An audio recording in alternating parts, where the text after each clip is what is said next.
మన జీవన విధానం తప్పకుండా మీరు అందరు కూడా దీన్ని ప్రమోట్ చేయాలి. మీడియా సోదరులను కోరుతా ఉన్నా, మీకు కూడా ఆక్సిజన్ అవసరమే. భావితరాలకు బ్రతకాలంటే, ప్రకృతిని బ్రతికించాలంటే తప్పకుండా సామాజిక బాధ్యత. ఇది కమర్షియల్ ఎలిమెంట్ లేదు కనుక మరి ఎక్కువ పబ్లిసిటీ లేదు దీనికి. పెద్ద పెద్ద హీరోలు సినిమాలు వాళ్ళు ఫైట్లు లవ్ స్టోరీలు ఉన్న సినిమాలు కాదు, సమాజానికి అవసరమైన కంటెంట్ ఉన్న సినిమా. తప్పకుండా ఇది మనందరి సామాజిక బాధ్యత. చెట్లను పెంచడం, ప్రకృతిని కాపాడడం. మరి ఇందులో ఎంతో ఖర్చు పెట్టి తీసిన రాజేందర్ గారికి అభినందనలు.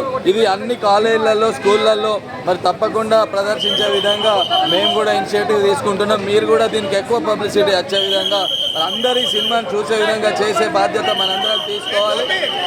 సామాజికంగా అందరూ కూడా చెట్లు నాటే కార్యక్రమాన్ని, ఇది వర్షాకాలం కనుక మన జీవన విధానం ప్రకృతితో ముడిపడి ఉన్నది కనుక మరి దాన్ని కాపాడాల్సిన బాధ్యత ప్రతి ఒక్కరిది.